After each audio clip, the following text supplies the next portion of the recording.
with 5 seconds. He's going to throw it. Howard leaps. He has it. Touchdown. Carolina back from the dead to tie the game with 2 seconds to go. Snap back, spot down. The kick is cleanly away. It is good. And Nick it's Weiler with a Yes, sir. 54-yard field goal. And how about them Tar Heels? They do it. Here's Kupak. Gives off to Amos. He's good. He's good. He's good. Unbelievable. Unreal. Jordan back to kick. It's blocked again. Picked up. It'll be a touchdown, Carolina, for Bracey Walker. He blocks his second punt and scores his second touchdown of the season. It's 14-13. Mr. Jordan beat Mr. Walker. Bernard fields it at the 26. Heading to the far side. Gio at the 35. Gio, he's at the 50. No, he's not. Yes, he is. Gio, he's going to take it for a touchdown. Are you kidding me? This is the Heel Tough Blog Podcast on Spreaker.com. We welcome in Jacob Turner of Tar Heel Illustrated, and Jake, it's been a little while, man, but I saw you out at the Rivals Three Stride Camp, and I know we have to get you back on to talk a little Tar Heel football. So first of all, how you doing now? You're getting the focus back towards football, so are you excited that we're back and maybe focusing on the football team a little more than we have in maybe even the last couple of years? Yeah, man, it's good to be back on here, Anthony. I appreciate you having me on here. It was good to see you at the Rivals camp. I think I speak for both of us when I say that was a fun experience to see some of the top players from, not only North Carolina and South Carolina, but Georgia, Texas, Florida. Those guys from California. It was a really cool event. My first time there. Really awesome experience. But, man, I'm excited for Carolina football to be back. It's something that there's a real buzz around the program. I'm actually on the way back from interviewing some players after Carolina's, I guess, their final spring practice before the spring game on Saturday. And, it's just a different vibe. The players seem excited. Coaches seem excited, especially Mac Brown. And guys just seem to be ready to get back on the field. I know Javonte Williams said today that he was just, he really is really confident in this team. Patrice Ney said the same thing. Antonio Williams said the same thing, that they're really, really confident in what this team can do going forward. And they just feel like they're out. It almost seems like they have a point to prove to go out there and erase the past over the past couple seasons under Fedora and move on from that. So I think, you combine that with the talent that Carolina has, the excitement, and just the Hall of Famer coach and the amazing coaching staff he put together. I think there's a really good buzz around Carolina football right now, and I know the players are excited to get back on the field, but, I'm excited to get back into Kenan Stadium and start covering them again, because I only got to cover I came on to Tar Heel Illustrated late in the season, so I only got to cover about 2 or 3 games last year, man. So I'm really excited to see the football team back out there, and I think it's going to be a really fun event there on Saturday afternoon. And it looks like it's going to be a wet Kenan Stadium, but hopefully that rain holds off. Yeah, hopefully. But, either way, I think you're right. The mindset around the team really does seem to be different. You said you came on late in the season. What's the difference that you've seen from even certain players, guys probably like Patrice Renee and Antonio Williams, who were there last year and were seen as leaders late in the season? But is there more energy with those guys this year with Mac Brown being there and with a fresh page to start on? Yeah, that's a good question, Anthony. I think it's there's this quiet confidence amongst the players now. I think I really saw it in Antonio today. He's always been a really positive, happy-going guy. But, obviously with the season they had last year, you didn't really see that as much. And just right now, I know Carolina hasn't played any games under Mac Brown, and you can't really judge this team until they, really even past the season opener against South Carolina. You really can't judge them until, maybe 3/4 of the way through the season next year on what they've been able to do. But there just seems to, Antonio Williams seems a lot more happy, a lot more positive.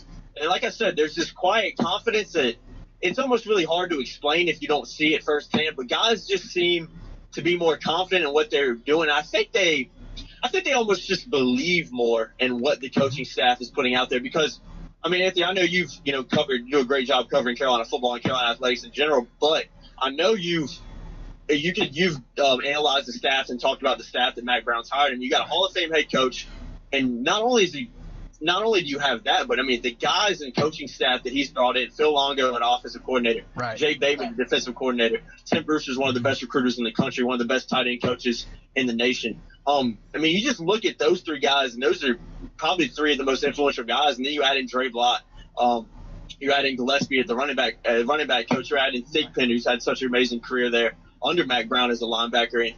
And the players just seem to be so much more confident in what the coaching staff is doing. And I think you have to take that with a grain of salt as well, because like I said, right. Carolina hasn't played a game yet. So we don't really know what to expect from this team. There's still some freshmen that have to come in and get acclimated that will likely have to play some important roles, because there is some position that Carolina doesn't have a ton of depth at, especially at that front seven spot on the defense. But there just seems to be this quiet confidence about the guys. They seem to be happy. They seem to be enjoying practice and enjoying this new coaching staff and what they're learning. And I think a lot of that has to do with what the coaching staff has done, trying to instill that confidence in them. But I mean, like I said, when you're playing under guys like that, I feel like it's pretty hard not to be excited and be confident in what you're doing. Yeah, you talked about it. Every position coach seems to be, relatively storied. One of the guys that I really like that, you didn't mention there is Lonnie Galloway, who I love as a wide receivers coach. I thought that was a fantastic pickup. He's been in so many different types of systems, and people might say, well, what have you done for me lately? Well, he was fantastic at Louisville and has put out some great wide receivers out of there. So I think you're right. This staff is loaded. One of the guys that I really thought they did a great job of keeping on the staff was Robert Gillespie. I really thought he did a great job with the running backs last year, and it kind of got swept under the rug just a little bit because of the overall struggles of the team. But I think you're right. I think that this staff really instills confidence in guys really just based on merit. And, when you talk about Mack Brown, is that something that maybe early in camp or even still late in camp guys talk about, is the fact that he is a Hall of Fame coach, he does have a national title? Is there more confidence because Mack Brown is who he is? Yeah, I think that has a lot to do with it. I mean, I think pretty much every time we've interviewed somebody new at these practices, a new player we haven't talked to in the spring, we've kind of asked them that question of what it's kind of like working under a Hall of Fame guy. And I definitely think it plays a big factor, because even recruits have talked about it this past weekend at the Rivals Camp, because I'll ask them about, what is it like being recruited by a Hall of Famer? And, I mean, a guy like Mack Brown, he's won a national championship. Not many guys in football coaches can say that. That's the pinnacle. It's really tough to do. A guy that has not only won a national championship, but has been so successful at Texas, and at App State when he was there for a year, and at Carolina where he's at right now. I think that alone just shows these guys and shows these recruits and whoever it may be, even the players on the team right now, that, hey, if we listen to this guy and we believe in what Mack Brown's doing, he'll get us there, because he's done it before. And it's hard when, say, you're a guy like Larry Fedora, and you haven't, when the biggest thing you've won at Carolina was, that ACC title and that great run they had in 2015. And that was a great year, but it's not the same because it's a guy like Mack Brown who's reached the pinnacle of college football, who's won everything there is to win. So I think it really does play a factor with these kids. I think there's more of a belief in, hey, if we listen to what this guy's doing, if we listen to the staff that he's put together, if we buy in, we can be, a really good football team. And I think that quiet confidence that I talked about, I think it has a lot to do with that. I think it's these guys being confident in what these coaches are preaching, maybe more so than the old staff. I'm not trying to discourage anything the old staff's done or even talk about them. I mean, that's in the past, but it doesn't compare when you compare the old staff to what it is now. So I think that confidence is there, and I think that'll play a huge factor, because, I mean, you know how it's in any sport, much less college football, confidence is key, and if you believe in what you're doing, you can really have a successful year. So I'm looking forward to see how that translates on the field Saturday. Obviously, we're not going to get a huge look at anything because you're playing against each other, so you don't really get a great idea of what this team's going to look like. There's still some freshmen that have to come in, like I mentioned earlier. But the confidence is there. Guys seem to be really buying in right now. And hopefully that translates to wins on the field. And I would be shocked right now if it didn't. Well, I know that you talked to Antonio Williams and Javonte Williams. Both of those guys are expected to take on some big roles this season. Of course, Javonte finished the year extremely well against Western Carolina and then started the game against State because really just the lack of depth at the position because of injuries, and he's now expected to take on that bigger role, and part of the reason is because Jordon Brown is now gone. When you saw the news about Jordon Brown, I don't think anybody should really be all that shocked. I think it was actually the best move for him because this Tar Heel backfield, it really is loaded this season. Oh, yeah. I mean, is it the deepest position on this team right now in spring camp, in your opinion? I think it might be, Anthony. I think Jordan. I think I tweeted this the day Jordon Brown left. I don't know if you saw it or not, but I tweeted that Jordon Brown, him leaving, like you mentioned, shouldn't really be much of a shock because when you consider the depth at Carolina's backfield, I mean, this is no discredit to Jordon Brown at all, but I mean, he was likely going to be fourth string because what Javonte Williams showed last year, I actually wrote a story about him after the Western Carolina game. That was one of my first stories I wrote for Tar Heel Illustrated. I think that was my first football game I covered. And he was a kid that wasn't highly recruited out of high school that I have to give credit to Fedora and his staff for picking him up. He's an in-state guy who I think he won like 3 state championships. He was just a great player. He was actually planning on coming to Carolina as a student, had like a 4.0 GPA in high school. Wasn't even thinking about playing college football because he just wasn't getting offers at the D1 level. And lo and behold, he comes in and he shows how good he can be. And I talked to him today, and he mentioned the fact that it was kind of a shock that Jordon Brown left. He said that Jordan texted them the night before, I believe, and told him he was transferred. And not a lot of guys expected it in that position group because I talked to Jordan a few weeks prior, and I talked to Antonio and Michael Carter and Javonte earlier in the season about how much of a leader Jordon Brown was in that backfield because he was one of the most experienced guys. And they talked about how much of a leader he was, and I talked to Jordan about that, and he said he was, trying to lead these guys and just trying to show them the ways of how having to do things. And even Antonio, I mean, he's a senior, but he only been in the program for a year and a half now. Right. So Jordan leaving, like I mentioned, I don't think was too much of a shock. I don't think it should be too much of a shock to anybody. I don't think it really hurts Carolina's backfield because, like you mentioned, I do think this is Carolina's deepest position right now. I think you can make cases that maybe some other spot. I think wide receiver is really good right now. And this might be a little, I don't know if people will agree, but I think quarterback's super deep right now. Matt Brown mentioned it last week that he actually went out of his way to say, I would have recruited all 3 of these guys when I was at Texas. That's how talented they are. So I think Carolina is in a really good position on offense. Like I mentioned with the defense, which I'm sure we'll talk about. There's not a ton of depth over there at cornerback, at linebacker, even at the defensive position, at the defensive end and defensive line position. A lot of that has to do with some injuries right now. I think they will be fine when the season starts. But to answer your question, Anthony, I think this team is very deep and probably the deepest at the running back position because there's just a ton of talent. Michael Carter is exceptional. Right. I think he's going to have a really good year. Antonio Williams, a leader. Really, really good running back. And then you had Javonte Williams, who's really starting to emerge and getting a lot of praise from guys around him. So running back's looking good right now. And Jordan leaving was disappointing. I think he did some really nice things and, kind of a quiet guy that was a good leader and definitely a good representative of Carolina football. But I can't blame him for leaving because, like I mentioned, I think he was unfortunately going to be fourth string.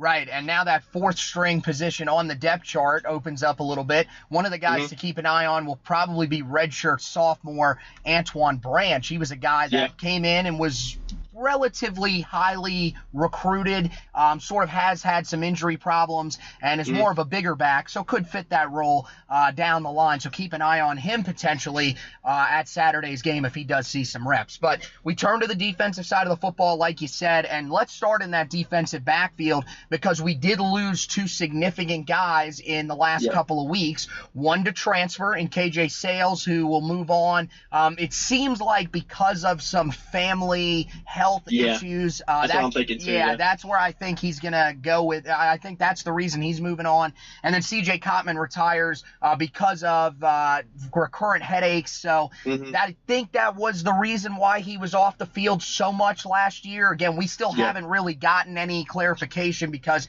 as we all know, Larry Fedora and his staff were not very good at keeping us up to date on that kind of stuff. So as journalists, we are still pulling our hair out over some of the injuries that these guys have. But, we lose both of those guys. And then we do have Miles Dorn and Miles Woolfolk at safety, both limited. So right now, first I want to ask you, that cornerback position opposite of Patrice Renee, who is that guy right now? Is it Greg Ross? Has Trey Shaw maybe kind of progressed along? Who is that guy right there? And then also at the safety positions, who are the guys that have emerged? I've heard DJ Ford is one of the guys that's really stepped up. Yeah, I think at the cornerback position it's really wide open. Patrice Renee is a lock. I think he had a really good season last year, and I think a lot of that had to do with the fact that a lot of people didn't throw to him because the other side of the field of the cornerback position was so weak. So I think the jury's maybe a little bit still out on Patrice Renee because I think he'll be targeted probably similar to what he was last year because I think he is the most talented guy. So he's probably not going to be targeted a ton. But I think Patrice Renee is really locked down that position. But like you mentioned, Anthony, I don't really know right now. I think Greg Ross and Trey Shaw are the two guys because, I was at open practice a couple weeks ago, and they literally have like 5 cornerbacks. So there's not a ton of depth right now there, and it's unfortunate. But it's going to be up to Greg Ross or Trey Shaw stepping up. But obviously Greg Ross got some reps last year. And I'm not no knock on Greg Ross, but he didn't have a great year at the end of the year last year. He was really, really targeted and really, really taking advantage of a lot. But you can't really judge him off that because Carolina's defense and, unfortunately, the team as a whole was just not very good at all. So I right now I'd have to say I think it's going to be up between Shaw and Ross. But for me, I don't know. I don't think anybody's really pulled themselves or made themselves more of a starter right now between those two guys. So I think that'll be one of the key things to watch at the spring game. I know you can't really get a ton out of spring games like I mentioned, but it'll be interesting to see who maybe is running with that first-team defense if that's how they decide to do it. I'm assuming we'll see a first-team defense out there at some point. I know some of the rules for the spring game are a little bit different this year, which I couldn't even go into explaining right now because, honestly, I don't even understand some of it right now. But I think at that cornerback position, it's going to be a battle between those guys like I mentioned. Right now, I'd probably give the nod to Greg Ross because he did get some good, decent reps last year. And some guys have been talking about him doing some nice things. I think Trey Morrison's mentioned him. Patrice Renee's mentioned him a few times. So Greg Ross right now is probably going to get that nod, but that position's still way up in the air. And at the safety position, Anthony, you did mention Miles Dorn and Miles Wolfwood being out. Miles Dorn had surgery last week, and he's been at practice. Saw him at practice today in a red jersey. So I think he's doing some things. He was suited up, I believe. So he's doing some things very light. I highly doubt you'll see him in the spring game. Miles Wolfwood's had a yellow jersey on most of spring practice, which means he's limited as well. But I think at safety position, those two guys I think that position's pretty locked in with those two guys. I think you have two really talented safeties that have some experience there, especially with Miles Dorn. But I was thinking maybe potentially we'd see Trey Morrison get a shot, but we talked to him on Tuesday, and he said he's running predominantly pretty much that nickel position. So maybe you'll see him get mixed in there a little bit because I think he's more than capable of doing that. DJ Ford's a guy that's emerged and done some nice things. I would like to see Javon Terry get a shot there. He's be a sophomore this year. I think maybe a redshirt freshman. I don't know off the top of my head. I believe he'll be a redshirt freshman this year. But he actually went to Wake Forest High School, where I went to high school. Played with the likes of Dexter Lawrence, Bryce Love when he was a little bit younger. Won state, I think he won at least 2 state championships when he was there. And was a really talented 3-star guy out of Wake Forest. That school's produced some of the best players and some of the top players over the past few years. But I think Javon Terry's a little banged up right now, so I don't know if we'll see him in the spring game. I'm not 100% sure on that right now. But like I said, unfortunately at that position right now, you've got 2 of your most experienced guys out, and I think that's definitely going to play a factor. So don't look into that too much at the spring game because, like I said, you're just most likely not going to have Dorn out there at all. And Wolfwood, I'm not sure if you're going to see him because of how limited he is. So it could be some interesting things at safety during the spring game. But at the same time, that's good for the likes of DJ Ford and for the likes of other guys that are trying to step up back there and get some playing time because one thing I've noticed about DJ Ford too, man, is his body type. He's like a 6'3", super lengthy guy. He looks like a safety.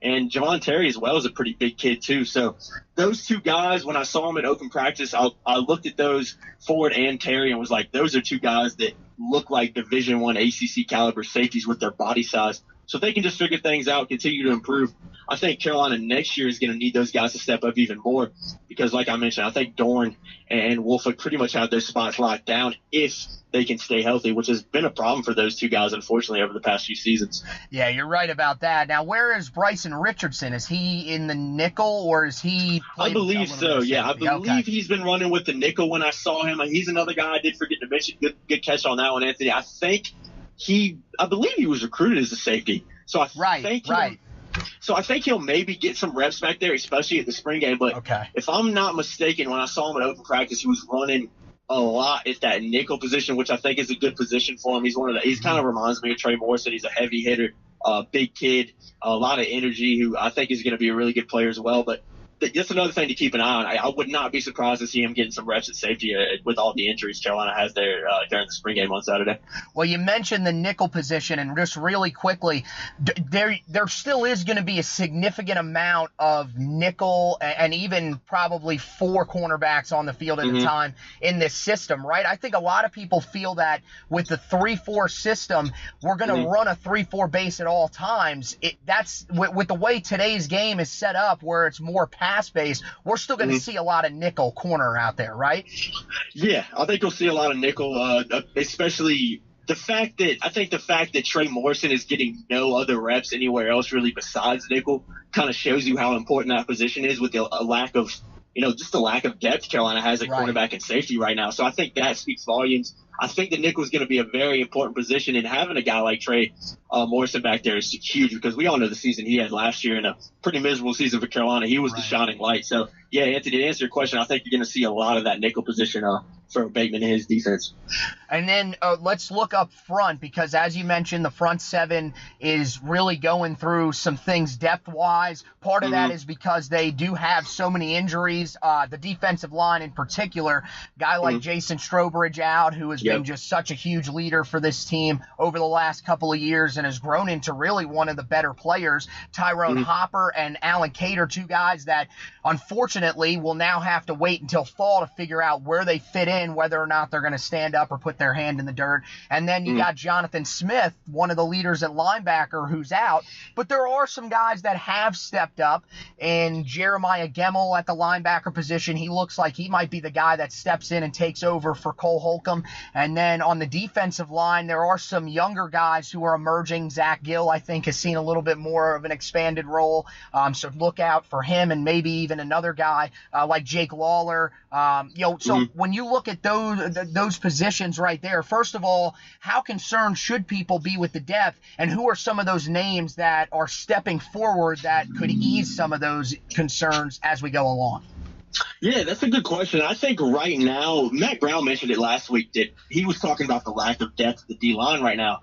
But the main reason he said that is he said, I'm not considering any of the guys that are out right now because I've never seen them play. Right. So in reality, Carolina's depth at that line, if everybody's healthy, should be fine. I mean, we saw Carolina's D-line last year at times. I tweeted it a few times. I thought Carolina's defensive line in some games last year was one of the best top defensive lines in the ACC. I thought they did some really nice things. Cater started to emerge. Right. Strobridge was really a dominant force that started to emerge and do some really nice things towards the end of the year. Obviously, losing Malik Coney's a big miss for this Carolina defense because he was a leader and a really, really good player who's gonna make some really good money at the next level here coming up soon.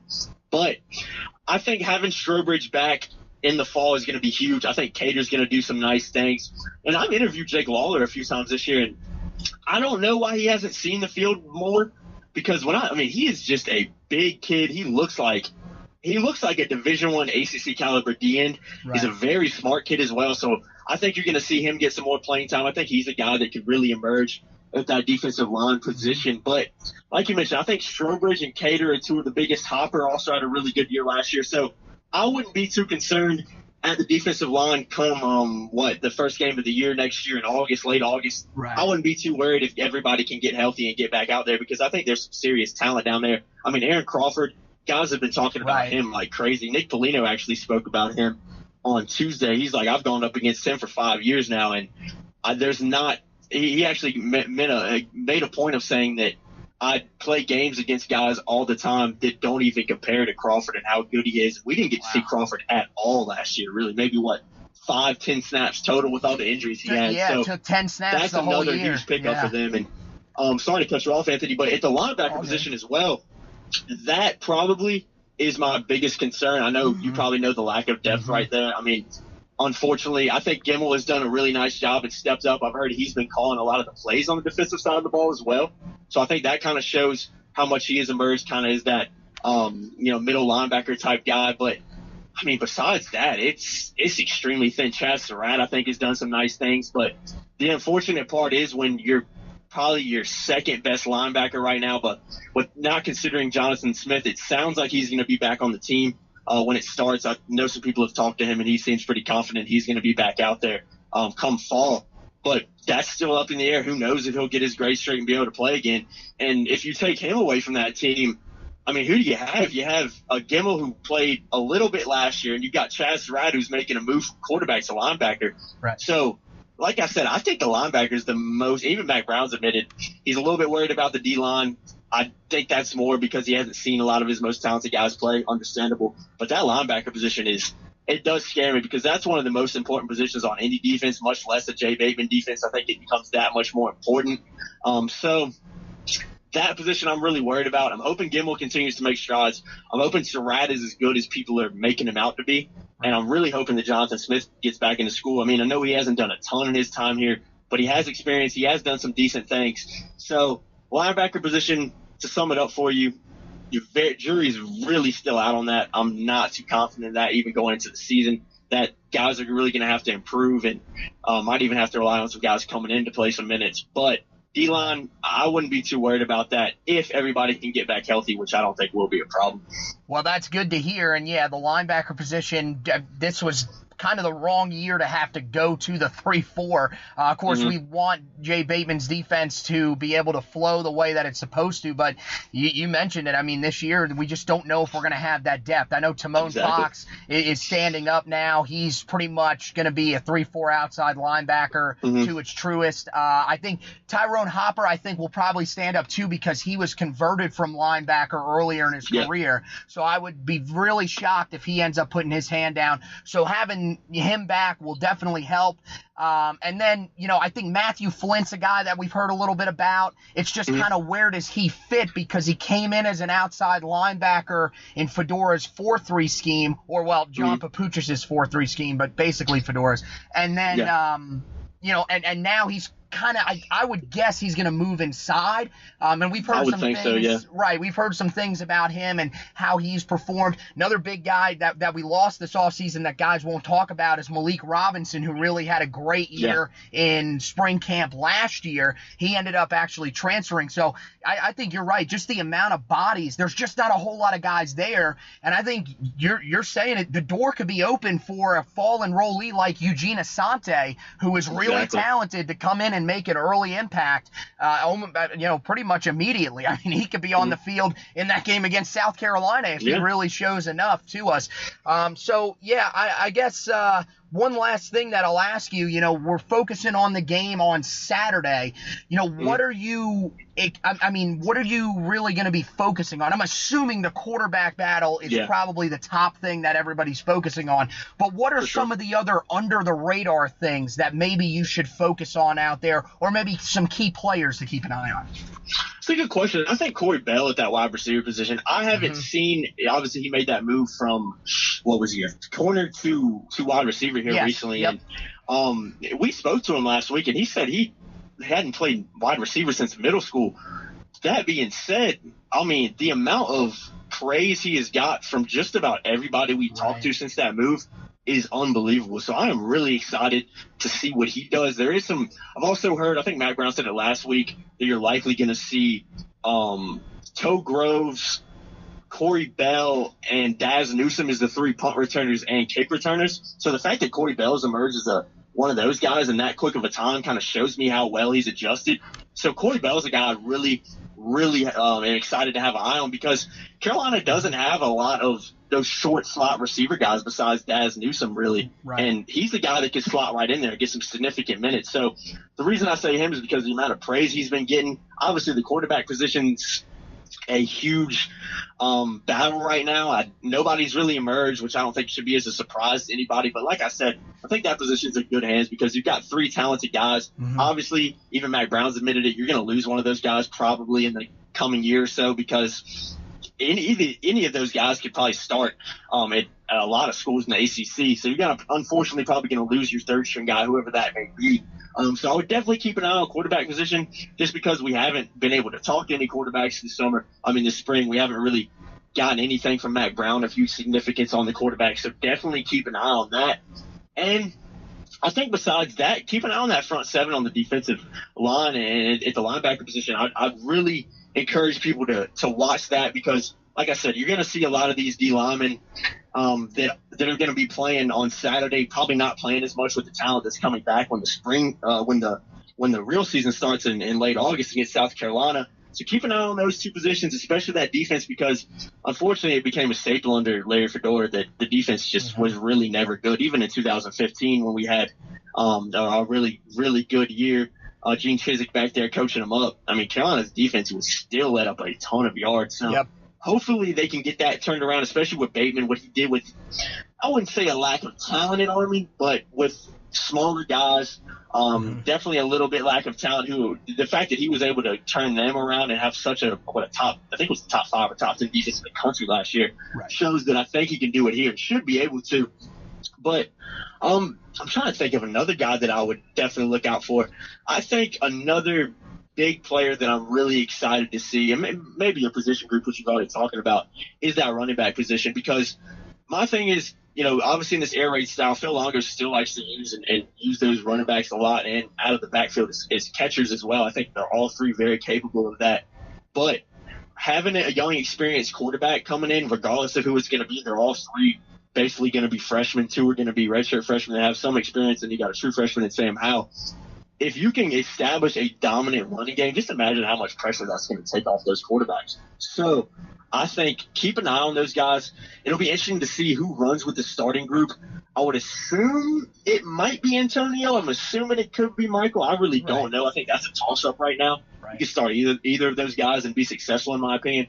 So keep an eye on that running back group too. But I think my biggest guy, to answer your question, the guy I'm really excited to see the most is Corey Bell. And like I said, it's because of the amount of praise he's been receiving. It's just been unbelievable, Anthony. Everybody seems to talk about him. And we haven't been able to see him play. We were in open practice. I should have kept an eye on him more, but I didn't. They were just doing small drills, so you really can't get an idea of how good he is anyway. Right. But having not been able to see a scrimmage and this being the first time we've seen these guys being able to go up against each other, that's the guy I'm really excited to see because, like I said, the way he's been being talked up, how seamless and smooth that transition's been for him in practice, that can translate into the game. I mean, he's just going to add a ton of depth to that wide receiver position that already really has a ton of depth anyway. So I'm really excited for the spring game on Saturday. It's going to be a good time, a lot of fun events out there. There's just, a new coaching staff is always going to bring a new aura, but when you bring Mac Brown back, I don't know how many people are going to be at that game, especially with how bad the weather's looking, but I think if it was going to be a beautiful day like it is today and, 70 degrees and sunny, it would be a really good turnout. But there's a lot of things to keep your eye on during the spring game. A lot of things are still up in the air, but those are the guys and positions that I would definitely be watching personally, and I think everybody else should focus on as well. Yeah, thank you. Yeah, that was fantastic. That's exactly where I'm looking as well. One of the other guys I'd throw out there is if you're a guy that's into the offensive lineman, keep an eye on Ed Montilus, who has taken over a starting role. So, I forgot to mention that, Anthony. That's a good point. I forgot to mention how deep this O-line is, too. I think the O-line is one of the deepest positions as well. Montilus has emerged. I wrote a little feature story on him. I think last week. He's really emerged and is getting a ton of praise. And this O-line is deep. Polino, you just got so many guys down there that can do some really good, really, really good things. So that's a good point, too. Keep an eye on that O-line because I think that's one of the deepest positions on Carolina's team right now. Yeah, so I think that we'll be, of course, keeping an eye on all of that out there at the spring game. It starts at 5 o'clock on Saturday. There are some different things that you can do beforehand. I know there's a women's lacrosse game, a men's lacrosse game, and also a softball game on campus. But if you're one of those real football nuts, or if you're like us and cover the team, you're going to be there at 4:15 when warm-ups begin to make sure that you get an eye on all of the guys who will be out there. And it should be a fun event. event. I know it is. I mean, as you said, it will rain a little bit. That doesn't stop us. Hopefully, it doesn't stop the fan base from coming out and supporting this team. I think that, with the energy that's around this team, the fans need to come out and support them, and we'll see what type of turnout we have for this first spring game. Actually, the first spring game in 3 years, because remember, with everything that's gone on in Kenan Stadium, of course, 2 years ago, they were installing the drainage system, so they were unable to have the game